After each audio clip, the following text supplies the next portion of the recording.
Aventuras de Sherlock Holmes, obra de Arthur Conan Doyle, parte 21ª. O jogo terminou, Ryder, disse Holmes calmamente. Tenho quase todos os elos da cadeia em minhas mãos e todas as provas que preciso, de modo que há muito pouca coisa que você possa me dizer. Entretanto, mesmo esse pouco deve ser esclarecido para completar o caso. Você já ouviu falar, Ryder, dessa pedra azul da Condessa de Morcan? Foi Catharine Cusack que me falou dela, respondeu Ryder com voz rouca. Entendo. A criada da Condessa.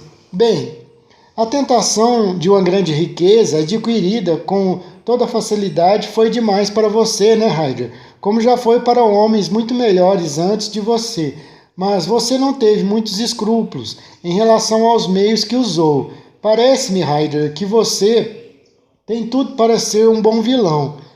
Sabia que esse Horner, o bombeiro, havia sido envolvido em alguma coisa semelhante em seu passado e que as suspeitas naturalmente recairiam sobre o coitado. E o que fez você então? Inventou um concerto qualquer nos aposentos da Condessa Morcar. Você e sua cúmplice, Catharine Cusack, e deu um jeito para que ele fosse chamado para fazer o serviço. Então, depois que o bombeiro saiu, você roubou a pedra, deu o alarme e fez com que esse pobre diabo fosse preso. Depois, Ryder atirou-se de repente no tapete e agarrou os joelhos de Sherlock Holmes. Pelo amor de Deus, tenha dó, gritou Ryder. Pense em meu pai, em minha mãe.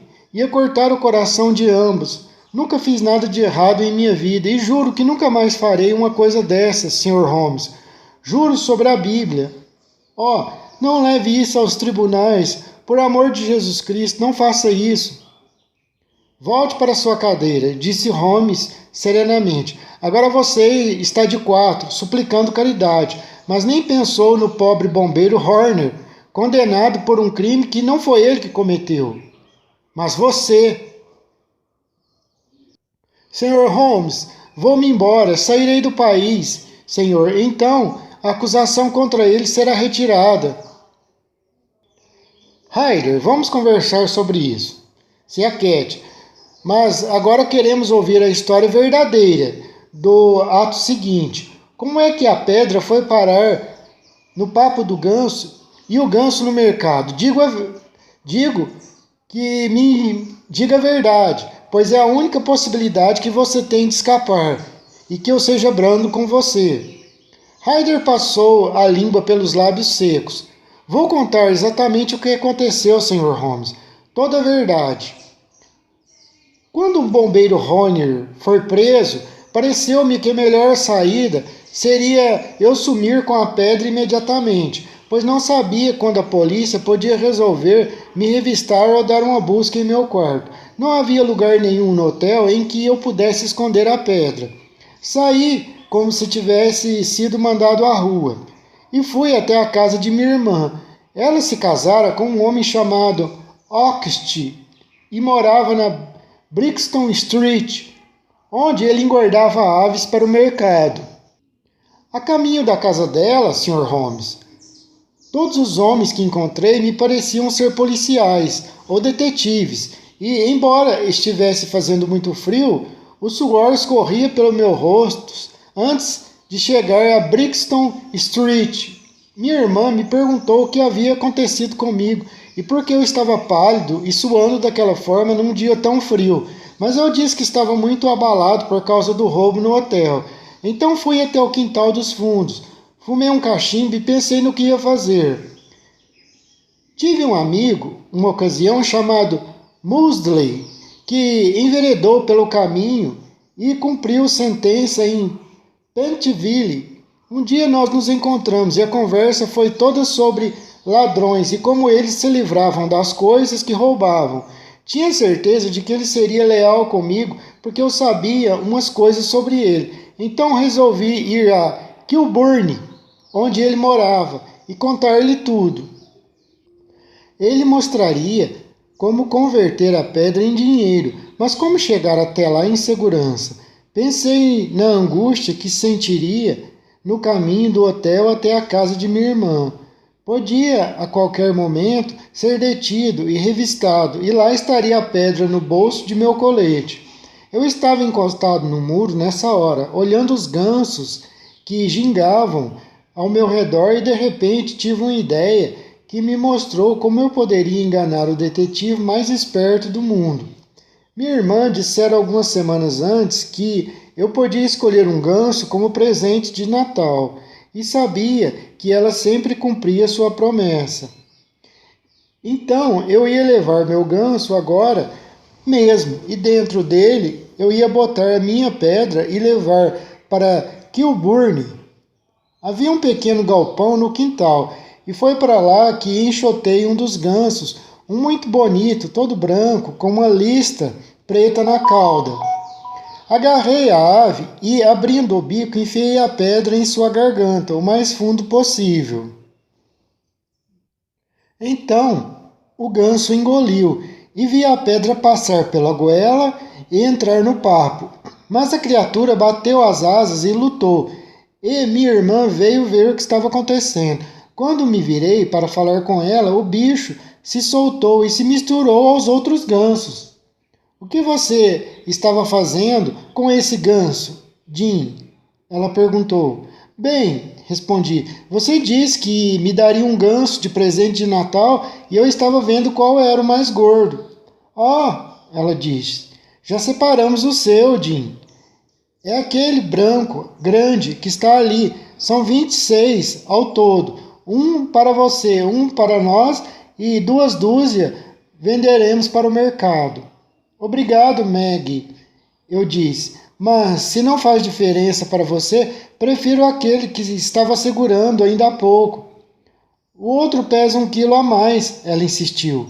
É mais gordo do que este e foi engordado especialmente para você, meu irmão. Não faz mal, Maggie. Prefiro o outro, o branco com a lista, e vou levá-lo agora mesmo, tudo bem? Está bem, faça como quiser, meu irmão. Então mate a ave e leve. Bem, fiz o que ela disse, Sr. Holmes, e carreguei o ganso até Kilburn. Contei ao meu amigo o que tinha feito, pois ele era um homem a quem se podia contar coisas. Riu até ficar vermelho, até engasgar. Pegamos uma faca e abrimos o ganso. Meu coração quase parou, pois não havia pedra alguma, e percebi que ocorrera o erro terrível. Larguei o ganso, voltei correndo à casa de minha irmã e fui até o quintal. Não havia mais nenhum ganso. Onde estão eles, Meg? Perguntei. Já foram para o mercado, meu irmão. Para que vendedor? Para Brig Street de Covent Garden, ela disse. Minha irmã, mas tinha outro ganso com uma lista preta na cauda? Perguntei. Igual ao que escolhi? Sim, Jim, eram 2, com a cauda listada, e nunca consegui distinguir um do outro, são muito parecidos. Então compreendi tudo e saí correndo o mais depressa possível para o mercado.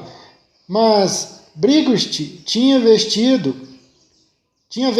todos de uma vez só, e não quis dizer uma palavra sequer sobre o seu destino. Os senhores ouviram o que ele estava dizendo hoje à noite quando lá chegaram. Foi assim que sempre me respondeu. Minha irmã pensa que estou ficando doido. Às vezes eu também penso isso. E agora sou um ladrão aos olhos do mundo, sem ter sequer tocado na fortuna pela qual ganhei esta fama de ladrão. Deus me ajude, Deus me ajude. Começou o homem a soluçar convulsivamente, com o rosto enterrado nas mãos, banhado em lágrimas. Houve um longo silêncio, quebrado apenas pelos soluços e pelos dedos de Sherlock Holmes, que batiam na borda da mesa. Então, meu amigo se levantou e abriu a porta. Saia daqui, ordenou. O que, senhor? Deus o abençoe. Nem mais uma palavra, apenas saia. E não era preciso dizer mais nada. Um movimento rápido, um barulho na escada, uma porta que bateu e passos apressados, praticamente correndo em meio à rua. Afinal de contas, Watson, disse Holmes, estendendo a mão para pegar o cachimbo de barro. Não sou pago pela polícia para suprir suas deficiências. Se Horner estivesse em perigo de ficar enjaulado, seria diferente. Mas esse camarada não vai testemunhar contra ele, e este caso será encerrado. Esse homem já sofreu o que merecia. Não tocou na fortuna que poderia ter com a venda da pedra. Acho que estou sendo cúmplice de um crime, mas é possível que esteja salvando uma alma. Tenho para comigo que ele nunca mais cometerá crime em sua vida. Este sujeito não vai fazer mais nada de errado. Pode apostar, Watson, pelo perigo que passou e pelo medo que ficou. Ficou amedrontado demais. Se fosse para a prisão agora, seria um criminoso pelo resto da vida. Além disso, essa época do ano é do perdão. O acaso colocou em nosso caminho um problema original, e sua solução é a própria recompensa. Tenha bondade de tocar a campainha, doutor, e começaremos outra investigação que também envolve uma ave. A banda pintada. Ao examinar as minhas anotações dos mais de 70 casos em que nos últimos 8 anos estudei os métodos de meu amigo Sherlock Holmes, vejo que muitos foram trágicos, alguns engraçados e um grande número simplesmente estranho. Mas nenhum foi banal, pois trabalhando com ele o fazia, mas trabalhando como ele o fazia por amor à arte e não ao dinheiro, ele se recusava a associar seu nome a qualquer investigação que não tivesse uma característica fora do comum e até fantástica. De todos esses casos variados, entretanto, não me lembro de nenhum que apresentasse aspectos mais originais que o da conhecida família Surrey, os Roylotts de Stoke-Moran. Os acontecimentos em que ocorreram no início de minha associação com Holmes, quando morávamos juntos como solteiros na Baker Street, eu poderia ter relatado este caso antes, mas havíamos prometido segredo na ocasião, e só fui liberado dessa promessa no mês passado, pela morte inesperada da mulher a quem ela havia sido feita. Talvez seja oportuno que os fatos venham à tona agora, pois tenho motivos para crer que há muitos boatos sobre a morte do Dr. Grimsby Roylott, que tende a tornar o caso ainda mais terrível que a verdade. Foi no início de abril de 1883 que acordei uma manhã e encontrei Sherlock Holmes de pé ao lado da minha cama, completamente vestido. Em geral, costumava acordar tarde, e como o relógio da lareira marcava apenas 7h15 da manhã, pisquei os olhos surpresos e talvez com um pouco de ressentimento, pois eu também era muito regular em meus hábitos. Mil perdões por acordar você, Watson, disse ele, mas é o que está acontecendo com todo mundo esta manhã. A senhora Hudson foi acordada e então me acordou, e agora é a sua vez, Watson. O que aconteceu, Holmes? Um incêndio? Não, um cliente. Consta que chegou uma jovem extremamente agitada que insiste em falar comigo. Está esperando na sala, Watson. Ora, quando moças de família saem andando pela cidade a essa hora da manhã e tiram as pessoas da cama, presumo que tenham algo muito sério a comunicar. Se for um caso interessante, tenho certeza de que você gostaria de acompanhá-lo desde o início. Achei, de qualquer modo, que devia chamá-lo e dar-lhe essa oportunidade. Meu caro amigo, eu não ia perder isso de jeito nenhum, falei a Holmes. Era o meu maior prazer acompanhar Holmes em suas investigações e admirar as deduções rápidas, velozes como intuições, mas sempre escoradas em uma base lógica com que deslindava os mistérios mais intrincados do mundo. Vesti-me rapidamente e em poucos minutos estava pronto para acompanhar meu amigo até a sala. Uma senhora vestida de preto e coberta por um véu espesso, sentada junto à janela, levantou-se quando entramos. Bom dia, senhora, disse Holmes alegremente. Meu nome é Sherlock Holmes. Este é meu amigo e associado Dr. Watson, diante do qual pode falar com toda a franqueza. Ainda bem que a senhora Hudson teve a boa ideia de acender a lareira. Por favor, chegue perto do fogo e vou mandar vir uma xícara de chá bem quente, pois estou vendo que a senhora está tremendo de frio.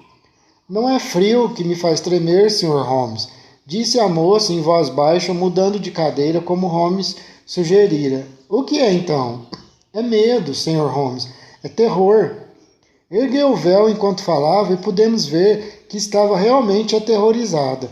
O rosto contorcido e cinzento, os olhos agitados e amedrontados, como os de um animal encurralado.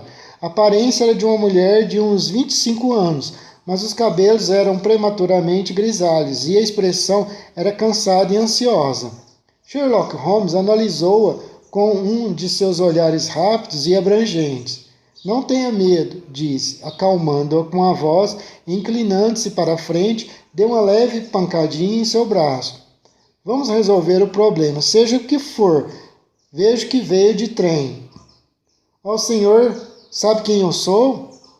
Não, mas vi a passagem de volta em sua mão, ora. Deve ter saído muito cedo e andou muito tempo em um carro aberto, em estradas de terra, antes de chegar à estação. A moça teve um susto, um sobressalto e olhou meu companheiro com os olhos arregalados, com imensa surpresa. Não precisa se assustar, minha senhora, não há mistério algum nisso, disse ele sorrindo. A manga esquerda de sua jaqueta está salpicada de lama, em nada menos de 7 lugares. As manchas são muito frescas. Só um carro, isso poderia acontecer. Só em um carro, e assim mesmo, só quando se senta à esquerda do cocheiro. Seja qual for seu raciocínio, o senhor tem razão, e nunca vi nada parecido. O senhor parece um vidente, ela respondeu. Saí de casa antes das 6 horas, cheguei a Lutterhead às 6h20 e tomei o primeiro trem para Waterloo, Sr. Holmes. Não aguento mais esta ansiedade. Ficarei louca se isso continuar. Não tenho ninguém a quem recorrer. Ninguém a não ser uma pessoa que se preocupa comigo. E ele, pobre coitado, não pode me ajudar. Ouvi falar então do senhor pela senhorita pela senhorita Farinost, que o senhor ajudou quando ela mais precisava. Foi ela que me deu seu endereço, Sr. Holmes. Será que o senhor pode me ajudar também? Pelo menos jogar um pouco de luz na profunda escuridão em que me cerca? No momento, não tenho condições de remunerá-lo por seu serviço, mas vou me casar dentro de 1 ou 2 meses e assumirei o controle de minha própria renda. Então o senhor será muito bem recompensado. Holmes virou-se para a escrivaninha e, abrindo uma gaveta, tirou um pequeno caderno que consultou. Farinost diz: Ah, sim, lembro-me do caso. Trata-se de uma tirana de opalas. Sim, me lembro do caso. Trata-se de uma tiara de opalas. Acho que foi antes de seu tempo, Watson. Tudo que posso dizer, minha senhora, é que darei ao seu caso a mesma atenção que dei ao caso de sua amiga. Quanto à remuneração, minha profissão é sua própria recompensa.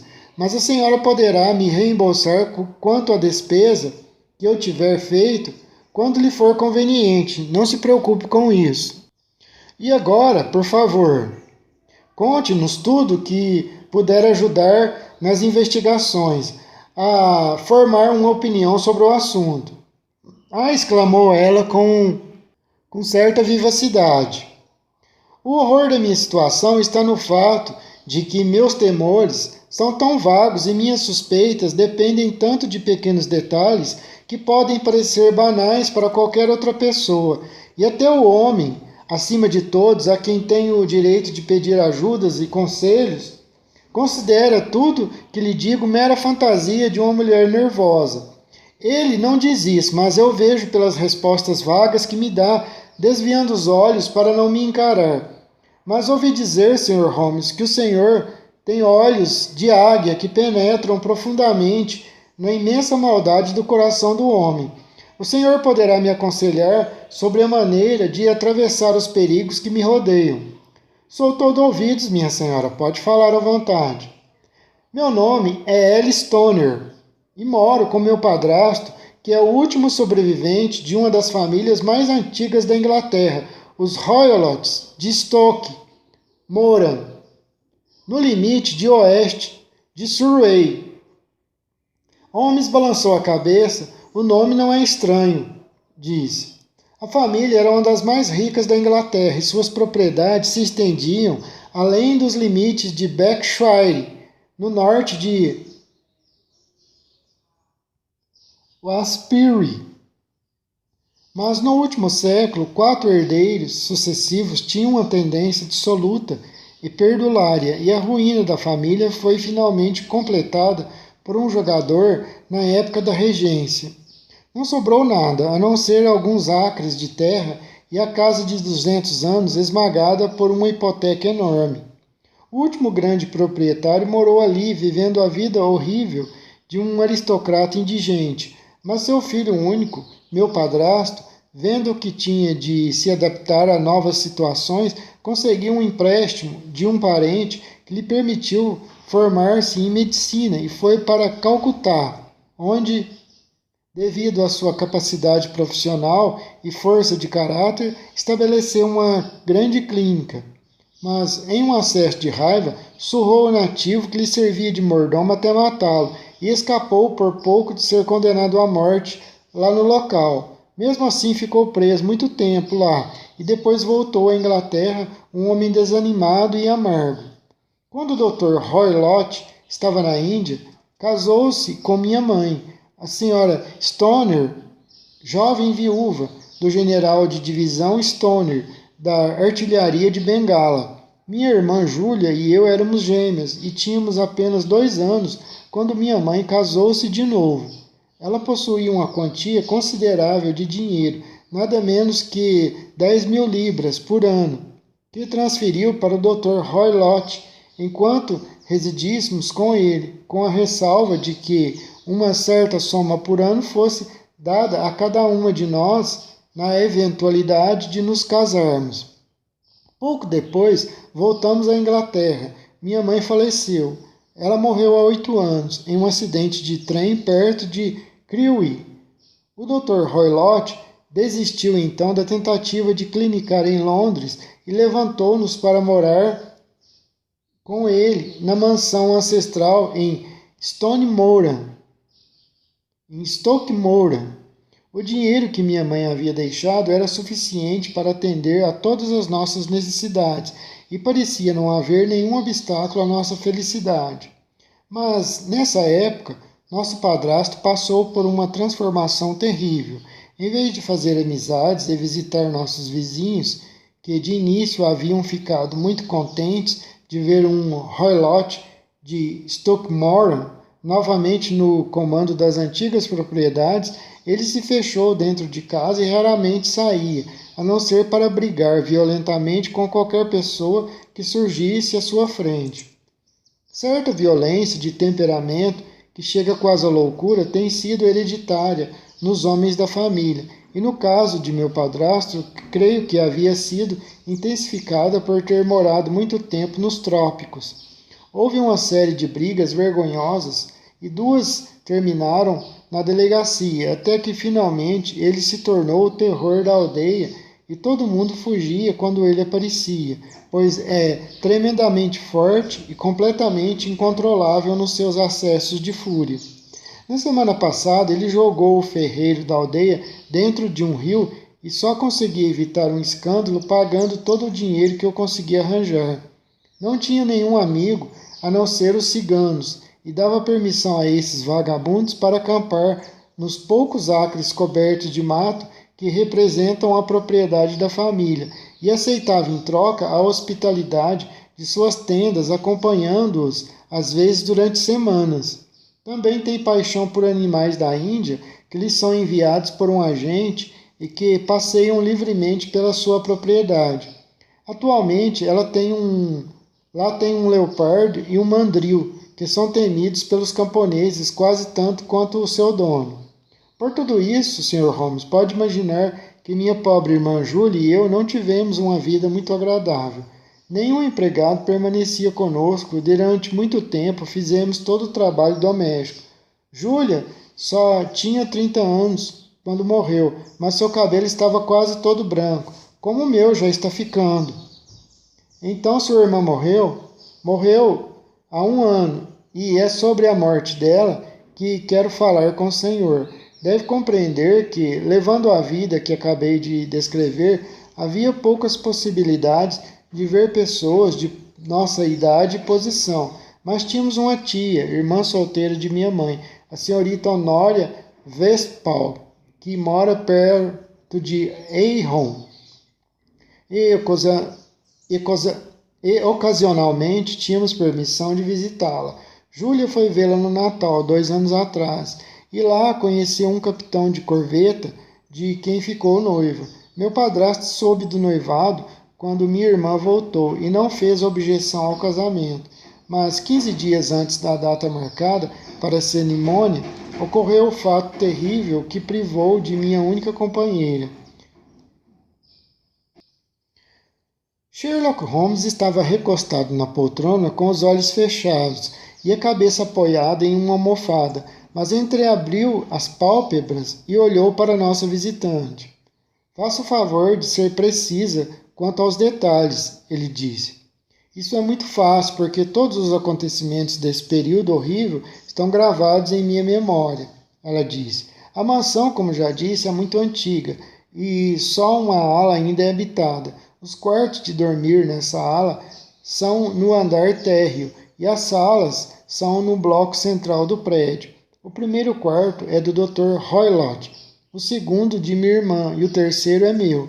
Não há comunicação entre eles, mas todos dão para o mesmo corredor. Estou sendo bastante clara? Perfeitamente, senhora. As janelas dos 3 quartos dão para o gramado. Naquela noite fatal, o Dr. Roylott fora cedo para o quarto, embora soubéssemos que não tinha ido para a cama, porque o cheiro dos charutos hindus, vindo muito fortes, que ele costumava fumar, ficou incomodando minha irmã. Ele saiu de seu quarto e veio para o meu. Ela saiu do seu quarto e veio para o meu, e ficou ali durante algum tempo, conversando sobre o casamento que se aproximava. Às 11 horas da noite, levantou-se para sair, mas parou perto da porta e olhou para trás. Diga-me uma coisa, Ellen, falou. Você já ouviu alguém assobiar no meio da noite? Eu nunca, respondi. Será que você não poderia assobiar sem saber enquanto dorme? Claro que não. Mas por que pergunta isso, minha irmã? Porque nestas últimas noites, por volta de 3 horas da manhã, tenho ouvido sempre um assobio baixo, muito claro. Tenho sono leve e isso sempre me acorda. Não sei dizer de onde vem, talvez do quarto ao lado, talvez lá de fora. Só queria saber se você também tinha ouvido. Não ouvi nada, minha irmã. Deve ser os pássaros, algum pássaro noturno, sei lá, algum animal. Talvez aqueles ciganos acampados na propriedade. É bem provável, mas se fosse lá fora, você também devia ter ouvido. Ah, mas meu sono é muito mais pesado que o seu. Bem, não tem muita importância. Ela sorriu para mim, fechou a porta e poucos segundos depois ouvi a chave virar na fechadura de seu quarto. Realmente, disse Holmes, vocês costumavam trancar a porta dos quartos à noite? Sempre, Sr. Holmes. Mas por quê? Acho que mencionei que o Dr. Roylott tinha um leopardo e um mandril que andavam soltos. Só nos sentimos seguros com as portas trancadas. Ah, sim. Por favor, continue.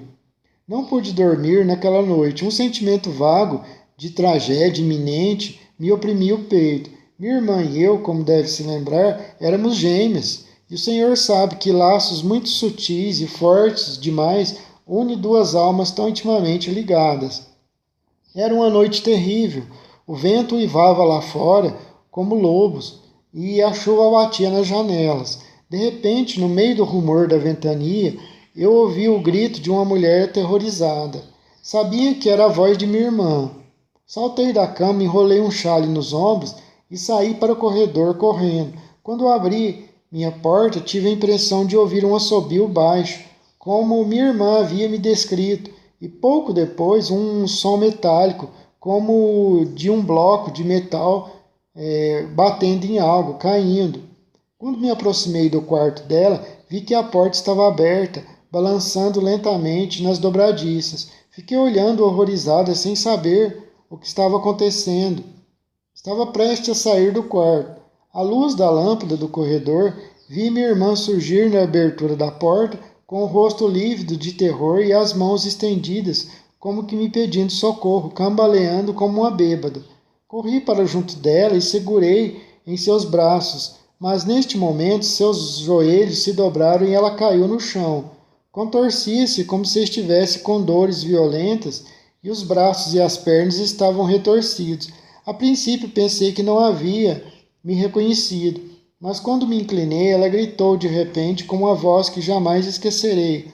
Oh, meu Deus, Ellen! Era a banda pintada. Havia mais alguma coisa que ela queria me dizer e apontou o dedo no ar na direção do quarto do doutor, mas teve outra convulsão que abafou as palavras. Saí correndo, chamando meu padrasto em voz alta e o encontrei saindo do quarto de roupão. Quando chegou perto de minha irmã, ela já estava inconsciente e, embora ele tivesse derramado conhaque em sua garganta e mandado buscar auxílio médico na aldeia, foi tudo em vão. Ela morreu sem recobrar os sentidos.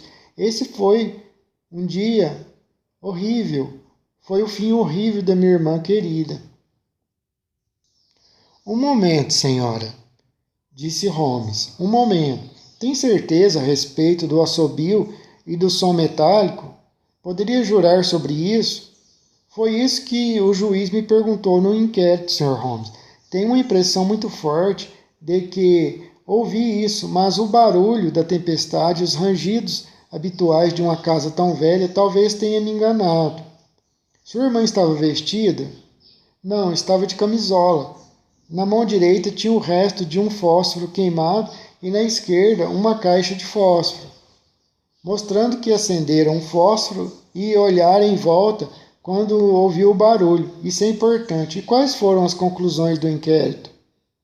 O magistrado, encarregado de casos de morte suspeita, investigou o caso com muito cuidado, pois a conduta do Dr. Roylott há muito tempo era notória em todo o condado, mas não conseguiu encontrar nenhuma causa de morte plausível. Meu testemunho mostrou que a porta havia sido trancada por dentro, que as janelas estavam bloqueadas por persianas antigas com barras largas de ferro e que eram também trancadas todas as noites. As paredes foram verificadas e ficou provado que eram sólidas, e o chão também foi examinado minuciosamente com o mesmo resultado. A chaminé é larga, mas é vedada por 4 barras. É certo, portanto, que minha irmã estava sozinha quando morreu. Além disso, não havia nenhuma marca de violência em seu corpo. E quanto à possibilidade de veneno? Os médicos a examinaram, mas não encontraram nada. Então, de que acha que essa pobre morreu? De que acha que sua irmã morreu? Perguntou Holmes. Creio que ela morreu de medo e de choque nervoso, embora não saiba o que a amedrontou. Os ciganos estavam acampados na propriedade neste dia? Sim, quase sempre lá eles estão acampados. Aí o que deduziu dessa referência a uma banda pintada?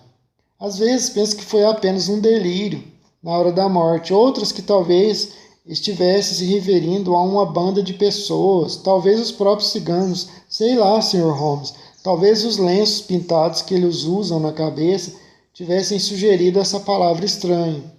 Holmes sacudiu a cabeça como um homem que não está nem um pouco satisfeito.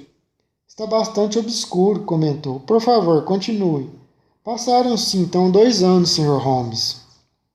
E minha vida, até pouco, era mais solitária do que nunca. Mas há um mês, um amigo querido, que conheço há muitos anos, deu-me a honra de me pedir em casamento. O nome dele é Armitage. Percy Armitage, o segundo filho do Sr. Armitage de Cranewater, perto de Ridgely. Meu padrasto não fez nenhuma objeção ao casamento e a cerimônia será na primavera. Há 2 dias começaram a fazer uns concertos na ala oeste do prédio e a parede de meu quarto foi parcialmente demolida, de modo que tive de me mudar para o quarto em que minha irmã morreu e dormir na mesma cama em que ela dormia. Imagine então meu arrepio de horror na noite passada, quando tentava dormir, pensando em seu terrível destino, quando de repente ouvi no silêncio da noite o assobio que fora o prenúncio de sua morte. Claro que me refiro ao medo do assovio e de algo acontecer comigo, não o medo da alma da minha irmã, que é uma pessoa que sempre amei e amo ainda. Pulei da cama e acendi a lâmpada, mas não vi nada no quarto. Fiquei abalada demais para voltar para a cama. Então me vesti e assim que o dia clareou, saí de mansinho. Peguei um carro na estalagem Crown, que fica em frente, e fui a Lester Reed, de onde vim esta manhã só para ver o senhor e pedir o seu auxílio. Fez muito bem, disse Holmes, mas contou tudo que sabe? Sim, tudo. Senhorita Stoner, não é verdade. A senhora está protegendo seu padrasto. O que quer dizer com isso, Sr. Holmes? Ela perguntou. Em resposta, Holmes puxou para trás o babado de renda preta que encobria a mão que nossa visitante pousava sobre o joelho. 5 pequenas manchas lívidas, as marcas de 4 dedos e um polegar estavam gravadas no punho-alvo. Ah, isso foi uma crueldade, disse Holmes. Isso foi muita crueldade, disse Holmes. A moça enrubesceu e cobriu o punho machucado. Ele é um homem muito duro, Sr. Holmes. Talvez não conheça sua própria força. Apertou meu braço. Houve um longo silêncio enquanto Holmes descansava o queixo nas mãos e contemplava o fogo crepitante. É um assunto bem complexo, disse finalmente. Há milhares de detalhes que gostaria de estudar antes de decidir o que fazer. No entanto, não temos um minuto a perder. Se fôssemos a Stoke Moran hoje, seria possível vermos os quartos sem que seu padrasto soubesse disso? Por coincidência, Sr. Holmes, ele disse que vinha à cidade hoje para tratar de assuntos importantes. É provável que fique o dia inteiro fora, e nesse caso não haveria nenhum problema. Temos uma empregada agora, mas é velha e tola, e é fácil desviar sua atenção. Excelente. Você não faz nenhuma objeção a essa viagem, Watson? De maneira nenhuma. Faço questão de estar com você, Holmes. Então iremos nós dois. E a senhora, o que vai fazer? Já estou aqui. Há 1 ou 2 coisas que gostaria de fazer, mas voltarei pelo trem das 12 horas e estarei lá à sua espera. Pode nos aguardar à tarde. Eu também tenho algumas coisas a fazer. Não quer esperar e tomar café? Não, não, senhor. Preciso ir. Já me sinto mais leve desde que confiei meu problema aos senhores. Será um prazer revê-los hoje à tarde.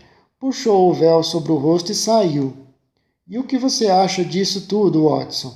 Perguntou Sherlock Holmes, reclinando-se na poltrona. Parece ser uma história profundamente sinistra, Holmes. No entanto, se a moça está certa quando diz que o chão e as paredes são sólidos e que a porta, a janela e a chaminé são intransponíveis, então a irmã dela estava sem dúvida alguma sozinha quando chegou a seu estranho fim.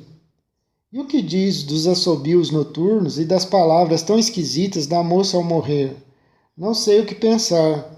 Quando você combina a ideia de assobios durante a noite, a presença de um bando de ciganos que são íntimos desse velho médico e o fato de que temos todos os motivos para acreditar que o médico está interessado em evitar o casamento de sua enteada, a referência, na hora da morte, a uma banda pintada ou um bando e, finalmente, o fato de que a senhorita Ellen Stoner ouviu um ruído metálico que poderia ter sido causado por uma dessas barras de metal que seguram as venezianas quando voltam ao seu lugar. Acho que temos base suficiente para pensar que o mistério pode ser esclarecido seguindo essa linha. Mas o que foi que os ciganos fizeram? Não posso imaginar, Watson. Vejo muitas objeções a essa teoria. Eu também. É exatamente por esse motivo que vamos a Stoke Moran esta tarde. Quero ver se as objeções são inevitáveis ou se podem ser explicadas. Mas o que é isso, diabos? A exclamação de meu amigo fora motivada pelo fato de que a porta havia sido aberta de repente e um homem enorme surgia no vão, Suas roupas eram uma mistura curiosa de profissional liberal e agricultor, uma cartola preta, um fraque comprido, perneiras altas e um chicote na mão. O homem era tão alto que a cartola tocava o alto do vão da porta e a largura dos ombros quase bloqueava a abertura. Um rosto grande, riscado por 1000 rugas, queimado de sol em uma tonalidade amarela e marcado por todos os sentimentos malignos, virava-se de um lado para o outro, enquanto os olhos, fundos, biliosos, e o nariz afilado e descarnado lhe davam um ar de ave de rapina feroz. Qual dos senhores é Holmes? Perguntou essa aparição. É meu nome, senhor, mas gostaria de saber o seu, disse meu companheiro tranquilamente. Sou o Dr. Grimsby Roylott, de Stockmorton. Muito prazer, doutor, disse Holmes com suavidade. Tenha bondade de se sentar. Nada disso, minha enteada esteve aqui. Eu a segui. O que ela lhe contou? Está um pouco frio para essa época do ano, disse Holmes. O que ela lhe contou? Não perguntei se está frio, berrou o velho furioso. Mas ouvi dizer que as flores da primavera estão brotando, continuou meu amigo imperturbável. Ah, está querendo brincar comigo, me enganar, fazer chacota, não é? Disse nosso novo visitante, dando um passo à frente e sacudindo o chicote. Conheço o senhor, seu patife. Já ouvi falar do senhor. É Holmes, o intrometido detetive. Meu amigo sorriu. Holmes, o intruso. O sorriso se alargou. Holmes, o empregadinho da Scotland Yard. Holmes riu gostosamente. Sua conversa é muito divertida, disse Holmes. Quando sair, tenha bondade de fechar a porta, pois está provocando uma corrente de ar. Eu irei quando tiver dito o que vim dizer. Não ouse se intrometer em meus negócios, está ouvindo? Sei que a senhorita Stoner esteve aqui. Eu a segui. Sou um inimigo perigoso. Olhe só. Avançou. Rapidamente pegou o atiçador de fogo e vergou-o ao meio com as enormes mãos morenas. Tenha cuidado de ficar fora do meu alcance, rosnou, e jogando o atiçador retorcido na lareira, saiu a passos largos.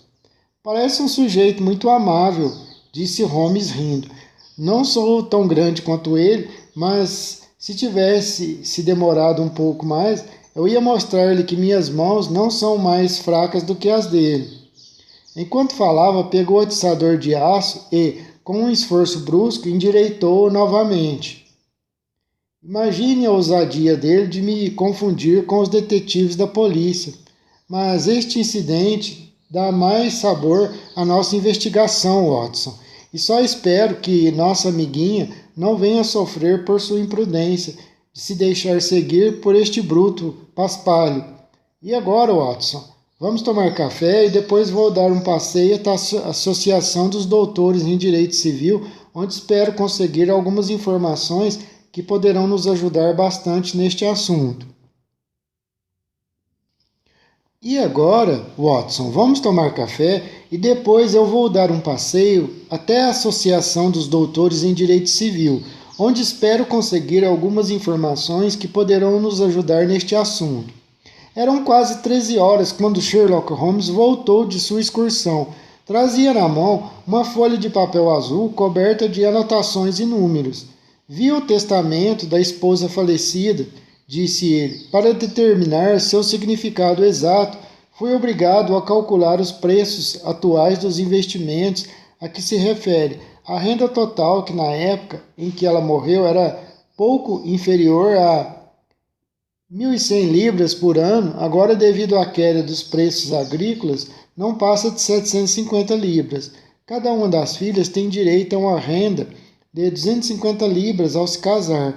É evidente, portanto, que se as duas moças tivessem se casado, aquela beleza ficaria com muito pouco dinheiro, e mesmo se só uma delas se casasse, ele já não ficaria bem de vida. Meu trabalho desta manhã não foi em vão, já que provou que ele tem motivos de sobra para impedir que isso aconteça. E agora, Watson, isto é sério demais para permitir demoras. principalmente porque o velho sabe que estamos interessados em seus negócios. Portanto, se você está pronto, vamos pegar um cabriolé para ir até Waterloo. Ficaria muito grato se você levasse seu revólver no bolso. Ele, número 2, é um excelente argumento para cavalheiros que dão nós em atiçadores de aço. Só precisamos disso e uma escova de dentes. Em Waterloo, tivemos a sorte de pegar um trem para Leatherhead, onde alugamos uma charrete na estalagem da estação e andamos 6 ou 7 quilômetros pelas lindas estradas rurais de Surrey. O dia estava perfeito, com um sol brilhante e umas nuvens engarçadas no céu. As árvores e as sebes se revestiam com os primeiros pálidos rebentos da primavera e o ar estava perfumado com o cheiro agradável de terra úmida. Para mim, pelo menos, havia um estranho contraste entre a doce promessa da primavera e a investigação sinistra que nos levava por esses caminhos. Meu companheiro estava sentado na frente, de braços cruzados, o chapéu cobrindo os olhos, o queixo afundado no peito, imerso em seus pensamentos. Mas de repente teve um sobressalto, bateu em meu ombro e apontou para os campos. Olha ali, disse. Um parque se estendia por uma colina suave, terminando em um bosque denso no ponto mais alto. Ali, por entre os galhos das árvores, divisava-se o telhado cinzento e alto, em várias águas de uma velha mansão. Stoke mora? Perguntei. Sim, senhor, é a casa de Grimes Roylott, respondeu o cocheiro. Estão fazendo umas obras ali, disse Holmes. É para lá que vamos. Lá é a aldeia, disse o cocheiro, apontando para um aglomerado de telhados à esquerda. Mas se quer ir à mansão, é mais rápido seguir o caminho que atravessa o campo. É ali onde está andando aquela senhora. E a senhora, se não me engano, é a senhorita Stoner, observou Holmes, protegendo os olhos com a mão. Sim, acho melhor fazer com o que você sugeriu.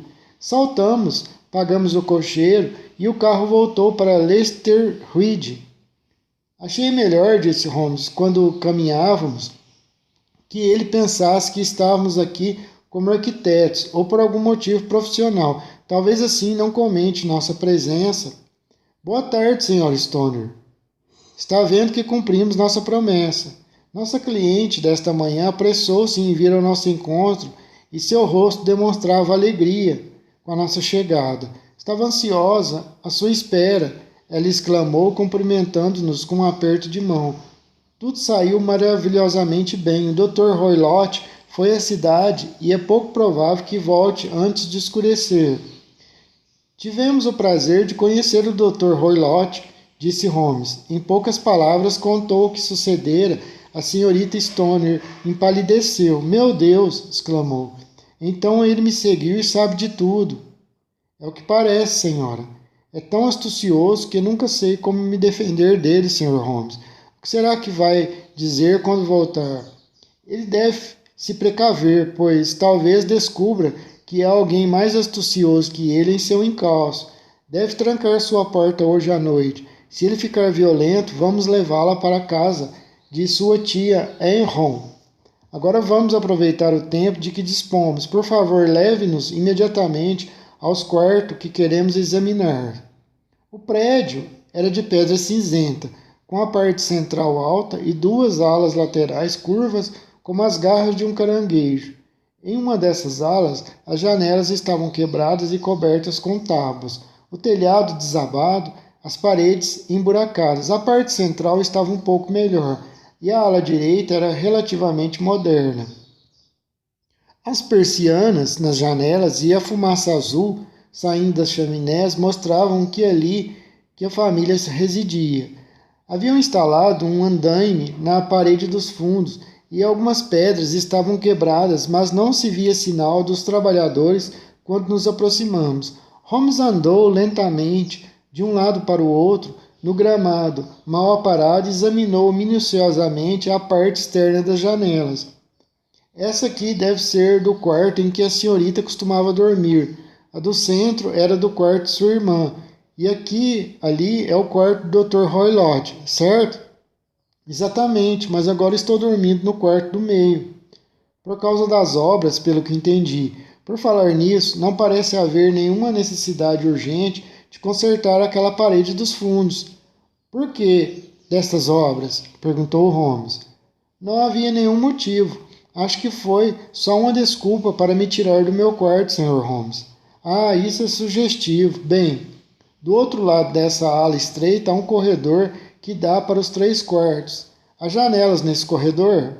Sim, mas são muito estreitas, pequenas demais para que alguém possa passar. E como a senhora e sua irmã trancavam as portas à noite, não era possível entrar nos quartos daquele lado? Agora, quer ter a bondade de ir para o seu quarto, fechar as janelas e trancar as persianas com as barras? Disse Holmes. A senhora Stoner atendeu ao pedido de Holmes. Após um exame cuidadoso, tentou de todas as maneiras forçar as persianas sem sucesso. Não havia nenhuma fresta na qual se pudesse introduzir uma lâmina para suspender a barra. Holmes examinou as dobradiças com a lente, mas eram de ferro inteiriço, embutidas na alvenaria maciça. Fez ele, coçando o queixo, um tanto perplexo. Minha teoria apresenta algumas dificuldades. Ninguém poderia passar por essa janela se ela estivesse trancada. Bem, vejamos se o interior pode nos esclarecer alguma coisa. Uma pequena porta lateral dava para o corredor pintado de branco, no qual as 3 portas se abriam. Holmes recusou-se a examinar o terceiro quarto, então fomos diretamente ao segundo, aquele em que a senhorita Stoner estava dormindo e no qual sua irmã morrera. Era um quarto pequeno e modesto, com o teto baixo e uma lareira aberta, como nas antigas casas de campo. Em um canto, uma cômoda escura, uma cama coberta de branco, em outra parede e uma penteadeira à esquerda da janela constituíam toda a mobília, com 2 pequenas cadeiras de vime e um tapete no centro do quarto. As tábuas do assoalho e o ferro das paredes eram de carvalho escuro, tão velho e desbotado que deveria datar da construção da casa. Holmes puxou uma das cadeiras para um canto e sentou-se, silencioso, deixando os olhos correrem em volta, observando todos os detalhes do cômodo.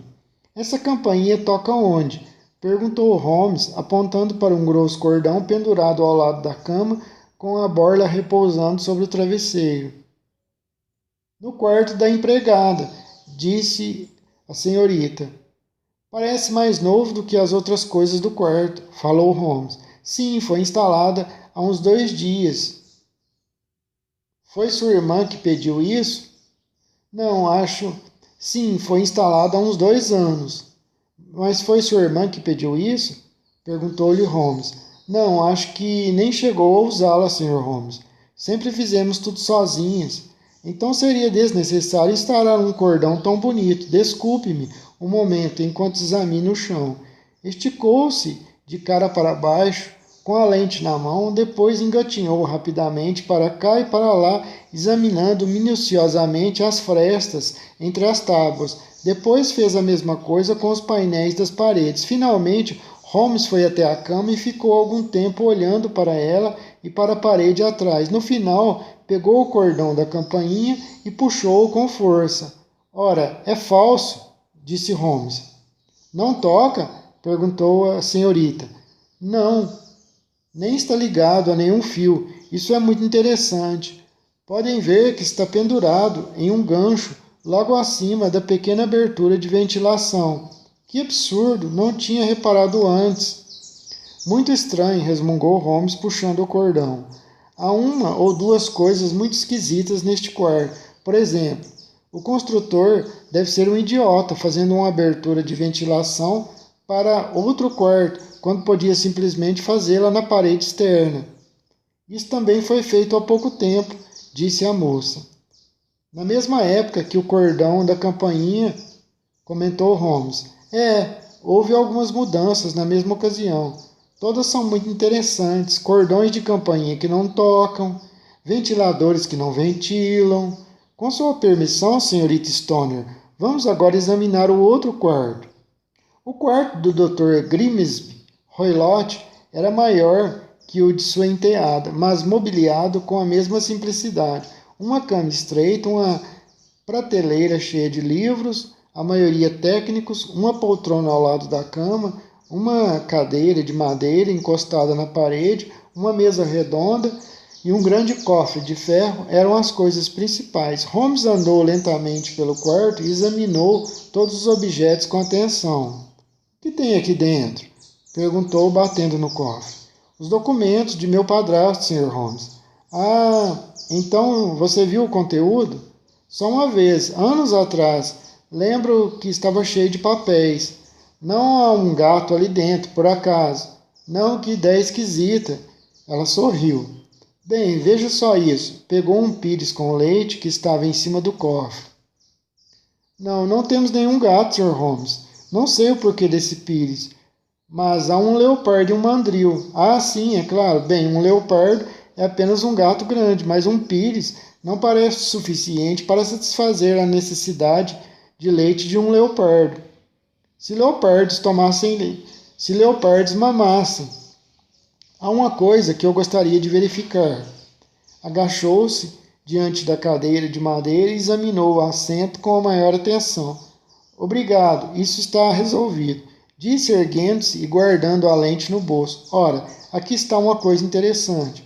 O objeto que atraía sua atenção era uma pequena correia de cachorro pendurada em um canto da cama. Havia sido amarrada, formando uma lançada. O que acha disso, Watson? É uma correia comum, Holmes, mas não sei por que deram uma laçada. Isso não é comum. Ah, meu Deus, é um mundo malvado. E quando um homem inteligente usa seu cérebro para o crime, isto é pior de tudo. Acho que já vi o suficiente, Sr. Stoner. E, com sua permissão, vamos lá para fora no gramado. Eu nunca vi o rosto de meu amigo Holmes tão sombrio e sua testa tão franzida quanto neste momento. Andamos de um lado para o outro várias vezes e nem a senhorita Stoner nem eu ousamos interromper seus passos até que ele despertou. É essencial, senhorita Stoner, disse finalmente, que faça exatamente o que eu vou lhe dizer agora. Certamente que farei tudo o que disser, Sr. Holmes. O assunto é grave demais para qualquer hesitação, está me entendendo? Sua vida pode depender do que eu lhe disser, está me entendendo? Asseguro que estou inteiramente em suas mãos, Sr. Holmes. Bom, em primeiro lugar, meu amigo e eu precisamos passar a noite no seu quarto. A senhorita Stoner e eu olhamos para Holmes com espanto. Sim, tem de ser assim. Deixe-me explicar. Creio que aquilo ali é a estalagem da aldeia. Sim, Sr. Holmes, muito bem. De lá pode-se ver duas janelas? Certamente. Vá para o seu quarto, pretextando estar com dor de cabeça assim que seu padrasto voltar.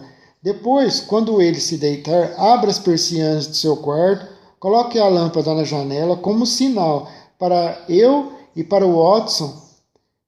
Vá para o seu quarto, pretextando estar com dor de cabeça assim que seu padrasto voltar. Depois, quando ele se deitar, abra as persianas de seu quarto, coloque a lâmpada na janela como sinal para mim e então leve tudo que se poderá precisar para o seu quarto que costumava ocupar.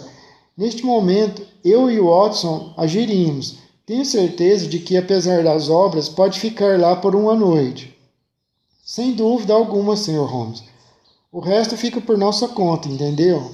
Mas o que vai fazer? Vamos passar a noite no seu quarto, é claro, eu e o meu amigo Watson, e vamos investigar a causa desse barulho que vem perturbando. Acho, Sr. Holmes, que o senhor já descobriu o que é, disse a senhorita Stoner, pondo a mão no braço de meu companheiro. Talvez, senhorita, mas acalme-se. Então, por piedade, diga-me, qual foi a causa da morte de minha irmã? Minha senhorita, eu já lhe disse, se acalme. Prefiro ter mais provas antes de falar qualquer coisa. Tudo bem, mas pode pelo menos me dizer se minha ideia está certa e ela morreu de algum susto? Não, acho que não. Acho que provavelmente houve uma causa mais concreta. E agora, senhorita Stoner, temos de deixá-la porque o Dr. Roylott se o Dr. Roylott voltar e nos vir, Nossa viagem terá sido em vão, e todo o plano será perdido. Até logo, e tenha coragem, pois se fizer exatamente o que lhe diz, pode ter certeza de que muito em breve afastaremos os perigos que a ameaçam. Sherlock Holmes e eu não tivemos dificuldade em alugar um quarto e uma